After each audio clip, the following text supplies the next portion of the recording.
1517년, 굉장히 오래전이죠. 10월 31일, 오늘과 같은 날입니다. 독일 비텐베르크 교회의 정문에 한 대자보가 붙었습니다. 95개의 조항으로 이 반박문이 기록되어 있는 이 대자보는요, 우리가 익히 들어온 루터라는 사람이 붙였습니다. 종교개혁자죠. 중세사회에서 기독교라고 하면요, 최고의 권력 집단이었습니다. 동시에 우리가 최고의 권력이라고 얘기하면요, 이제 감이 오시죠? 피할 수 없는 것, 부패입니다. 인간 세계에 권력이 있는 곳이라면 부패가 항상 있는 것은 너무도 당연한 거지만요, 물론 당연하다고 말하는 게 애석하죠.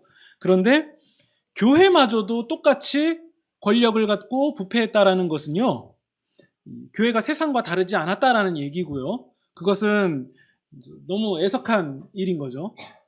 세상이 그러면 그런가 보다 하지만 교회마저 그렇게 됐다는 것은요, 정말 치명적인 얘기입니다. 당시 교회가 개혁되어야 한다라는 거, 이건 뭐 누구나 다 생각하고 있었던 거지만요, 군사정부 시절에도 그랬지만요, 누구나 그렇게 말할 수는 없었습니다. 왜냐하면 그것을 공론화한다라는 것은 잡혀가겠다 혹은 죽겠다 뭐 이런 얘기랑 다를 바가 없었거든요.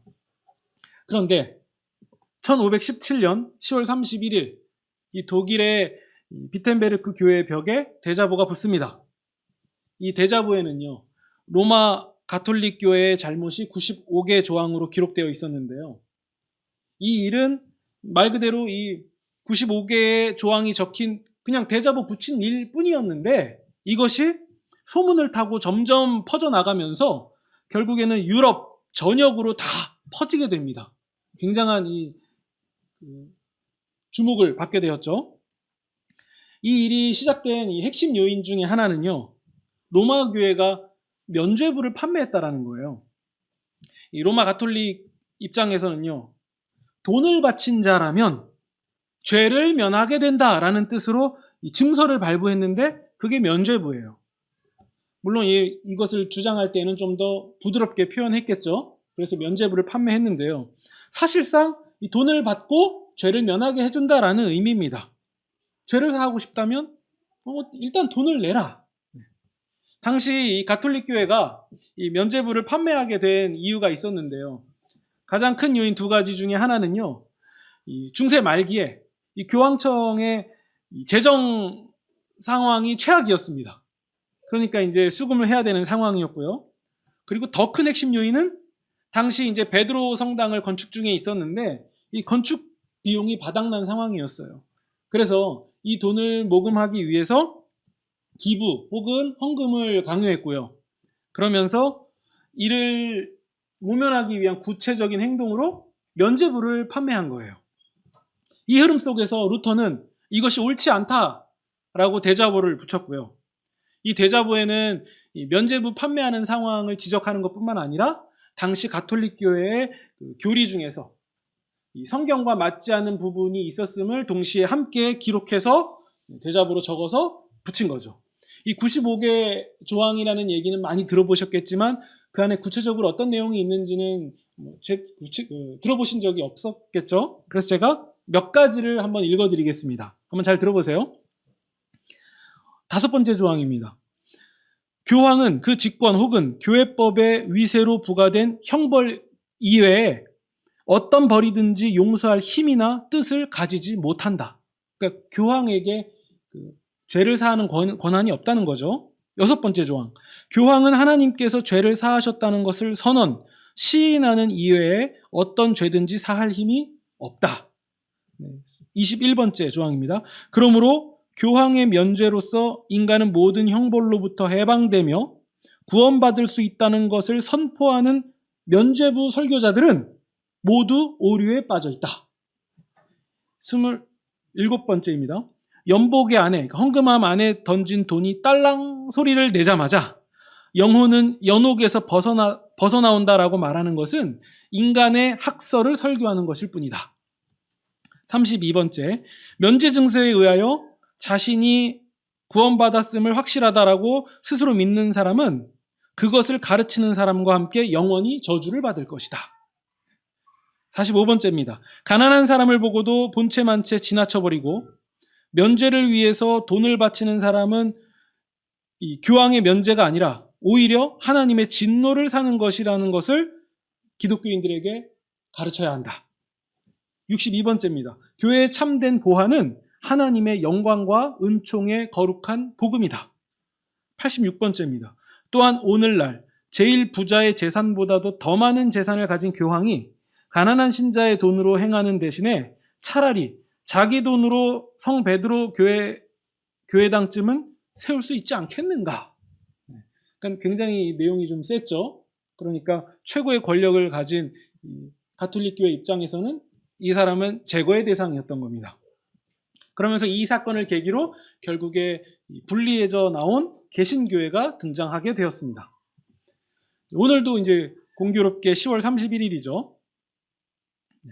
개혁교회는요, 10월 마지막 주를 종교개혁주일로 정해서 이 종교개혁의 정신을 계승하고 또 기념하는 그 주일을 지킵니다.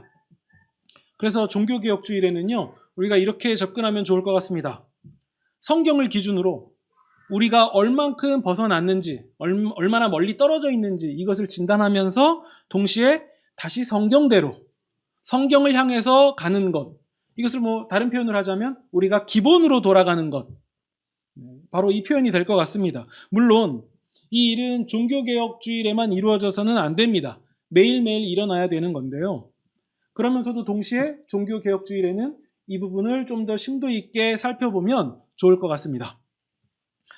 우리가 2021년 현재 한국교회를 바라볼 때에 우려되는 여러 사항들 중에서 그 중에 한 가지를 꼽자면 무엇보다도 예배가 되지 않을까 싶습니다. 물론 예배는 신자들의 기본 중에 기본이죠. 일주일 중에 어느 한 날을 예배의 날로 정해서 우리는 이제 이것을 국제적으로 일요일로 이제 정했는데요. 성도가 이렇게 모여서 함께 예배드린다라는 것은요, 정말 귀한 일입니다. 특별히 우리는 이것을 주일 예배라고 부르죠. 이 예배라는 것은요, 우리가 하나님과 소통하는 소통의 장입니다. 예배를 통해서 우리는 하나님께서 말씀을 허락해 주셨음을 깨닫고 또 그 말씀을 받고요. 또 성도들은 자신의 삶 가운데서 하나님께서 베풀어 주신 은혜에 반응하는 그 행위를 합니다. 그것이 찬양이기도 하고 기도이기도 합니다. 그리고 성도들은요, 서로 얼굴을 마주하면서 공동체의 교제 속에서 서로를 존귀하게 여기는 모습, 태도, 이런 것들을 통해서 우리는 주님을 섬기게 되는 거예요. 그러나 우리가 이 코로나 시국에 빠지면서 우리가 약화된 것이 하나가 있다면 그것은 함께 모여서 드리는 공예배죠. 물론 이 모이는 예배가 제한 걸린 것에 있어서 야, 잘 됐다, 편해졌다, 바람대로 됐다라고 말하는 성도가 과연 어디 있겠습니까? 물론 6일간의 삶이 너무 고단하기 때문에 그래서 몸이 좀 편해졌다라고 말할 수 있을지는 모르겠지만요. 그렇게 말하는 사람까지도 분명히 마음 한켠에는요, 불편한 부분이 있습니다. 이대로 가도 되나? 라는 마음이 분명히 있습니다. 어쨌든 이 성도들이 예배당에 모여서 함께 예배하고 교제하는 그 장이 무너지면서 한국교회 전체로 볼 때 위기가 온 것은 분명합니다. 기존에 예수님을 잘 믿고 신앙생활도 착실히 하던 사람들이 이 코로나 시국에 온라인으로 바뀌면서 예배드리게 되는 것, 즉 이 예배의 형태가 바뀐 것은요, 사실 그렇게 큰 충격은 아니에요. 왜냐하면 주님을 향한 마음은 늘 그 자리에 있거든요. 근데 문제는요, 초신자라던가 이 예비신자들에게는요, 신앙을 갖고 신앙을 성장해야 되는 그 벽이 굉장히 높아졌어요. 그래서 초신자의 유입은 거의 없었다라고 봐도 틀린 말이 아닙니다. 특히요, 이 주일학교가 있는 교회에서 보면요, 이 주일학교의 이탈률 굉장합니다. 제가 아는 교회만 해도 주일학교가 6, 70명 정도 되던 초등부 주일 예배가 20명, 15명 이렇게 훅 내려가 버렸어요. 그러니까 온라인으로 아이들이 예배를 드린다는 것은요, 학교 수업만 봐도요, 강제로 억지로 앉아 있는데 주일 예배도 그렇게 한다? 거의 불가능합니다. 이 코로나 시국에요, 물론 우리가 온라인 예배를 통해서 예배가 끊어지지 않았다는 거, 이건 사실 기적입니다. 우리가 기술적으로 발달된 시대를 살고 있기 때문에 우리가 이렇게 온라인을 통해서 함께 예배를 드리는데요. 종교개혁 그 당시만 해도요, 그때는 온라인 이런 게 없었기 때문에 전염병이 돌면 다 가정 예배로 전환했어요. 그래서 그 상황이 지나갈 때까지 가정에서 예배를 드렸는데, 오늘날은 온라인이라는 좋은 이 기술이 있기 때문에 이것을 사용하죠. 하지만 그럼에도 어디까지나 이 비상 상황에서 우리가 선택한 가장 최선의 방법일 뿐이지 이것을 정상이라고 말할 수는 없습니다. 사실 신자는요, 만나야 되는 게 정상이에요. 우리가 보편적으로 이룩해 놓은 예배의 형태, 물론 이 예배 형태도요, 자꾸 바뀌어야 되는 건 맞아요. 그 시대의 그 사람들을 눈높이를 고려해서 바뀌는 건 맞지만요, 이 역사 속에서 예배의 형태가 이렇게 고착해온 이 부분을요, 결코 무시할 수 없습니다. 이것이 가장 최선의 형태였기 때문에 이렇게 유지되어 온 거고요. 그 가운데서 더 좋은 부분을 생각하는 것은 물론 좋은 일입니다. 그럼에도 우리가 명심해야 될 사실은요, 예배의 형태가 무너지면요, 그 내용도 반드시 흔들리게 되어 있습니다. 이 부분은 명심해야 돼요. 형태가 진리는 아니지만 형태가 진리를 담고 있습니다. 이 사실을 우리는 동시에 기억해야 됩니다. 그러면서 어느새 함께 흔들리게 된 것이 하나 있다면요, 그것은 성찬입니다. 개혁교회가 성경대로 지켜온 두 가지의 성례가 있거든요. 그것은 세례와 성찬입니다. 이 세례받을 신자가 점점 줄었기 때문에 불가피하게 세례를 못하는 것은 어쩔 수 없는 거지만요, 기존의 성도들이 성찬을 하지 않은 것은요, 큰 잘못입니다. 사실 예배라는 것은요, 이 현대교회가 특히 더 그런데요, 이 설교자가 설교하는 것이 중점이 되어서 설교만 듣고 가는 느낌을 받는 게 없지 않아 있지만요, 사실 이것은 잘못된 거예요. 설교도 예배의 많은 순서 중에 하나일 뿐이에요. 물론 중요하죠. 하지만 순서 중에 하나고요, 우리가 함께 찬양하고 예배하고 교제하는 이 모든 것은 동등하게 예배 순서에 다 들어간 모두가 존귀한 순서입니다. 사실 예배는요, 설교 듣는 것에만 치중되어 있지 않고 설교 시간에는 이 성경 말씀과 교리를 함께 배우면서 동시에 성찬을 통해서 우리 이 교회, 교인이라는 공동체는 예수님의 살과 피를 함께 나누어 먹은, 한 예수님의 살과 피를 함께 나누어 먹은 생명 공동체입니다라는 것을 이 성찬을 통해서 우리가 직접 오감으로 체험하는 거죠. 손으로 만지고 입으로 먹고 넘기고 하는 이런 모든 과정들, 눈으로 보고, 이 과정을 통해서 우리가 예수님의 찢어짐, 예수님의 나누어짐을 통해서 우리가 생명을 먹었구나, 우리가 그렇게 살았고 그 공동체가 모인 이 모임을 우리는 교회라고 부르는구나, 그 공동체가 말씀도 받고 함께 찬양하면서 교제하고 서로를 위한다면 이것이야말로 가장 이상적인 교회의 모습인 거죠. 하지만 사실상 이 전체 한국교회뿐만 아니라 우리 교회도 물론 마찬가지지만요, 성찬은 부활절에 한 번 정도 하는 특별 예식이 되어버렸습니다.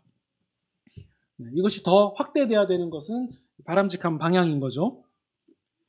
이 예배 그리고 이 성찬이 가지고 있는 이 공통점, 이것을 하나 꼽자면요, 그것은요, 공동체성입니다. 공동체. 이 공예배도요, 성도들이 함께 모여서 함께 드리는 것이고요. 그리고 성찬의 중요한 요소 중에 하나도요, 우리가 공동체입니다라는 것을 깨닫는 거예요. 그래서 우리가 공동체라는 것을 인식하면서 함께 나아가는 것이 중요한 원리인 거죠. 우리가 살아가는 세상을 보면요, 점점 개인화가 되어 갑니다.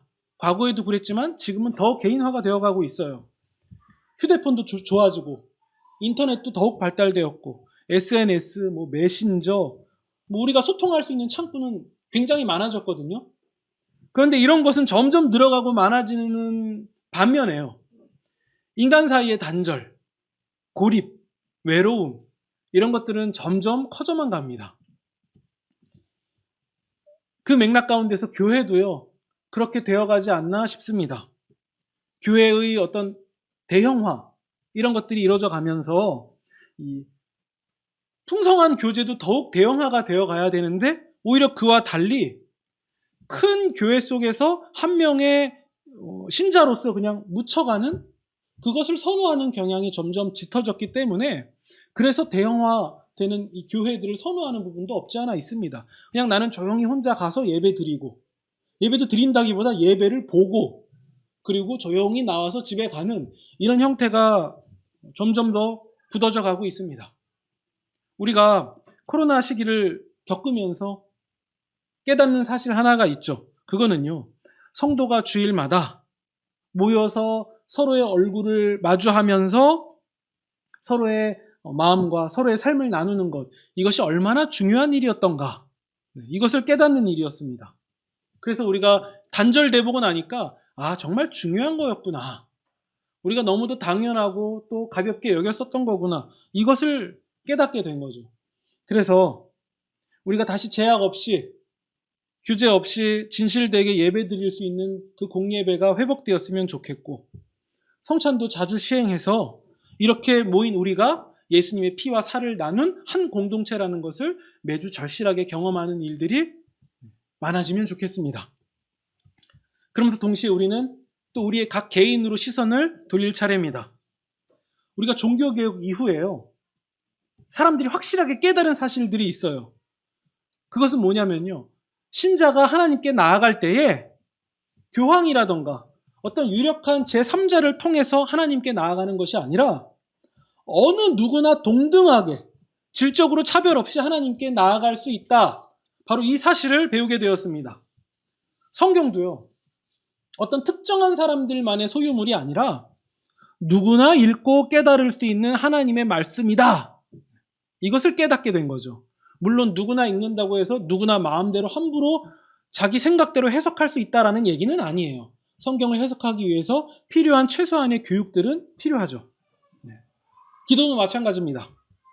누가 기도를 해줘야만 그 기도가 하나님께 상달되는 것이 아니라 내가 직접 하나님께 기도하면서 나아갈 수 있고, 내 기도도 하나님이 동등하게 들으신다라는 사실을 다시 깨닫게 된 거예요. 더 나아가서 성직자들뿐만 하나님의 종이다라고 불리는 게 아니라 주님을 믿는 누구나 주의 종이면서 동시에 제사장이다라는 사실을 깨닫게 된 거죠. 그렇다면요, 그것이 그냥 종교개혁의 일로 끝나는 것이 아니라 우리 모두의 삶 가운데서도 일어나야 되는 일입니다. 내 삶 속에서 내가 말씀을 찾아보고 또 주님의 뜻을 배우려는 그 중심 자체가요, 굉장히 귀한 일이에요. 볼거리가 넘쳐나는 시대 속에서 성경은 점점 뒷전으로 밀려나죠. 주일날 한번 설교 전에 펼쳐보는 정도로 전락해버린 것이 현실입니다. 그렇다면요, 우리는 성경을 다시 우리 삶의 앞자리로 가지고 와야죠. 하나님의 말씀이 어떠한지를 봐야 되고, 하나님이 나에게 무엇을 원하시는지 성경을 통해서 배우는 것은 정말 귀중한 일이에요. 우리가 이것을 놓친다면, 과거에는 성직자로 불리는 자들의 전유물이 성경이었다면 지금은 누구에게나 주어졌지만 내 스스로 제안하는 원리상은 똑같은 상황. 그렇다면 종교개혁이 필요한 거죠. 성경을 나의 삶 가운데 다시 앞으로 가지고 나오는 거예요.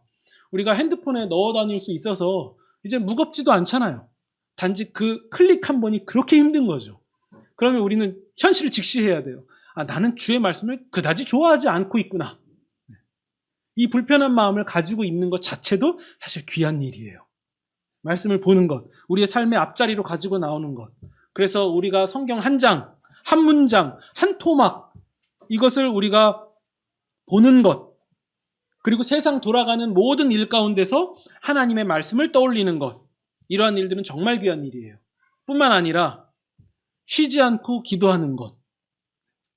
쉬지 않고 기도하는 것. 물론요, 우리가 식사 기도만 하는 것은 기도가 아니다라는 표현 종종 하지만요, 반면에요, 우리가 식사 때라도 맞춰서 하루에 3번 기도할 수 있다면 굉장히 잘하는 일이면서 동시에 그것은 소중한 일이라는 것을 기억하는 것이 좋겠습니다. 우리가 당구에 빠진 사람들 보면 잠자리에 누워서도 천장에 이 당구대가 보인다고 하잖아요. 골프 좋아하시는 분들은 걸어가면서도 갑자기 이렇게 막 하시더라고요. 종종 보시죠? 마찬가지입니다. 저는 그분들이 쉬지 않고 당구 치고 쉬지 않고 골프 친다라는 생각이 들어요. 어디에서 무엇을 하든 어느 상황에서든 늘 그것이 생각나거든요. 마찬가지입니다. 쉬지 말고 기도하라는 얘기는요. 정말 문자 그대로 조금도 쉬지 말고 매 순간 24시간 기도하라라는 얘기가 결코 아니에요. 강조의 표현인 거죠. 그만큼 기도하는 시간, 또 기도하는 자세로 살아가라라는 얘기입니다. 그 마음을 가지고 예수님이 이 마음에 가득 찬 사람들, 그 사람들은요, 어디를 가도 무엇을 하든지 늘 예수님이 생각날 수밖에 없고요. 예수님이라는 안경을 쓰고 세상을 바라보기 때문에 늘 예수님이 먼저 기억나고 예수님께 우리의 마음을 구할 수밖에 없는 거예요. 예수님의 마음으로 세상을 대하고 예수님의 마음으로 사람들을 만나고 예수님의 마음으로 우리가 주어진 일을 행하다 보면요. 예수님 이게 맞을까요? 혹은 예수님 이게 맞군요. 제가 잘하고 있군요. 이런 게 생각나는 거예요. 이 마음을 주님께 구하는 것 자체가 쉬지 않고 기도하는 거죠. 주님, 저 지금 이 상황이 되게 불편한데, 지금 분노하고 싶은데, 주님, 이 상황을 제가 그렇게 하면 안 되는 거죠? 그게 기도죠. 주님, 저 사람 되게 불쌍한데요. 어떡하죠? 이게 기도인 거예요. 예수님의 안경을 쓰고 세상을 바라보면 우리는 쉬지 않고 기도하는 거죠. 매 순간 골프 스윙을 하듯이 매 순간 주님께 우리는 마음을 구하는 사람들이 되는 거예요. 그렇다면 그게 기도입니다.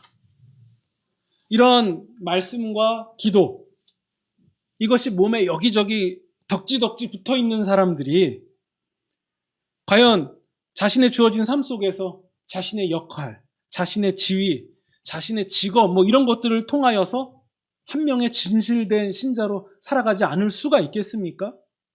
그렇다면요. 그 사람들이야말로 진짜 주의 종이고 제사장들입니다.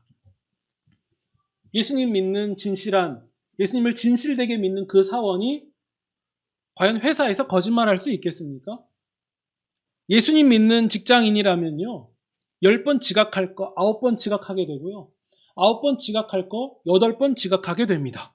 왜냐하면 내가 예수님 믿는 사실, 그리고 내가 예수님 믿는다는 것을 상대방이 알기 때문에 남들과 똑같을 수가 없는 거예요.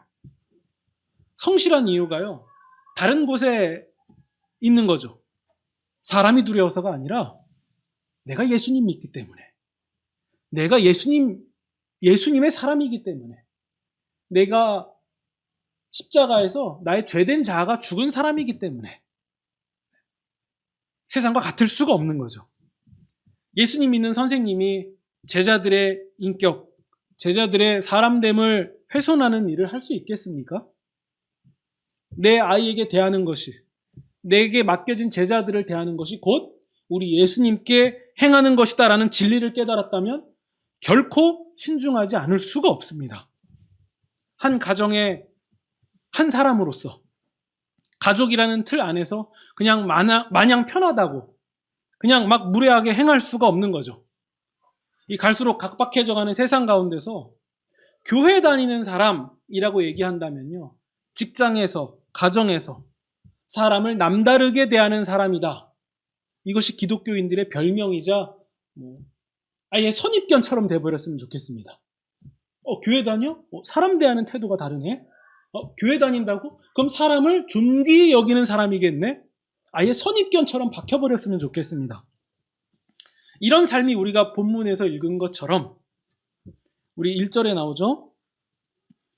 하나님이 기뻐하시는 거룩한 산 제물로 제사를 드리는 사람들이고요.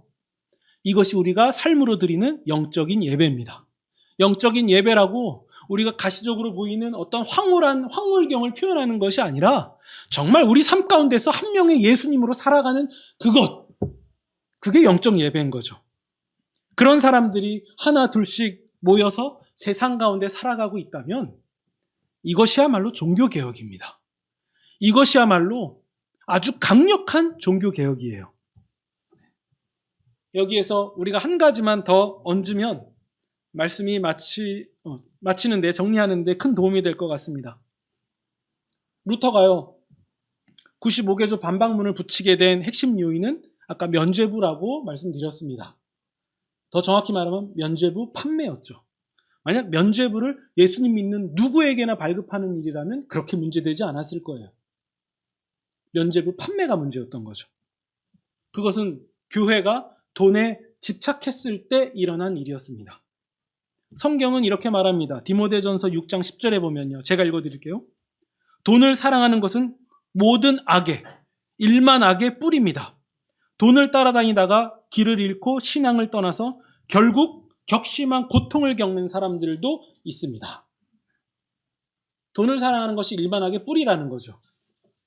그럼에도 동시에 성경은요, 돈이 전혀 중요하지 않다라고 말하진 않아요. 성경도 돈이 얼마나 중요한 것인지 우리에게 가르칩니다.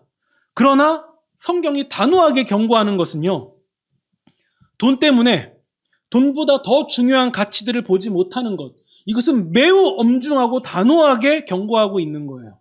그리고 사실상 인간은요, 돈을 활용하고 돈을 적절히 이용하는 사람들이 아니라 돈 앞에서 어쩔 수 없이 무너질 수밖에 없는 그런 연약한 존재라는 것, 그것을 직시하라고 성경은 가르칩니다. 나는 아닐 것 같지만 어느 누구도 예외 없습니다. 어느 누구도 예외 없습니다. 돈 앞에서 돈보다 더 중요한 가치들을 다 내버리는 것이 인간의 실존이에요. 그래서 성경은 얘기하죠. 돈을 사랑하는 길은 단연코 신자로서 멸망하는 길이다. 왜냐면요, 돈을 사랑한다라는 것은 탐심에서 나온 것이고, 탐심은 곧 우상숭배고, 우상숭배는 쉽게 표현해서 나는 하나님을 믿지 않겠다라는 얘기예요. 그게 우상숭배입니다. 신자가 우리의 몸을 거룩한 산 제물로 드리는 그 삶을 살아가는 데에 있어서 가장 큰 장애 요소가 있다면 그것은 단연코 돈이에요. 돈입니다. 왜 우리가 거짓말을 하는지 한번 잘 생각해 보세요. 왜 우리가 사람을 우습게 알게 되는지, 왜 내가 교만하고 악독해졌는지, 왜 나는 그런 사람이 아닌데 왜 자꾸 그런 모습이 종종 드러나는지 생각해 보시면 답 나옵니다. 왜 내가 신자로서 품위를 다 내다버리는지, 평소에는 절대 그렇게 하면 안 된다라고 생각한 것을 그래도 될 수 있겠다라고 생각하는지, 왜 내가 세상의 것에 집착하는 모습을 보이는지, 이거 잘 따져보면 답 나옵니다. 돈이에요. 돈 때문에 그렇습니다. 그러나 성경은 또 반대로 이렇게 말합니다. 자족하는 마음이 있다면, 내가 먹을 것이 있고 입을 것이 있다, 이것에서 만족한다라는 자족하는 마음이 있다면 그것은 신앙인으로서 그 신앙에 큰 이익이 됩니다. 이것이 성경의 가르침이에요. 그렇다면 우리는 기본으로 돌아갑시다.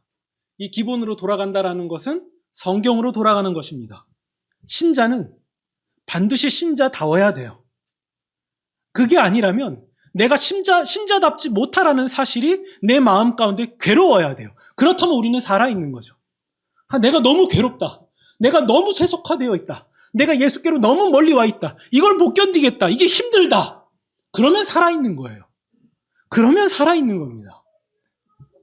그래서요, 우리가 이걸 기억하는 거죠. 아, 내가 매일 쓰는 말과 행실, 이것이 내 신앙이구나. 내가 쓰는 말과 행실 속에서 내가 예수님을 어떻게 대하고 있고 내가 하나님을 어떻게 생각하고 있는지가 드러나는구나.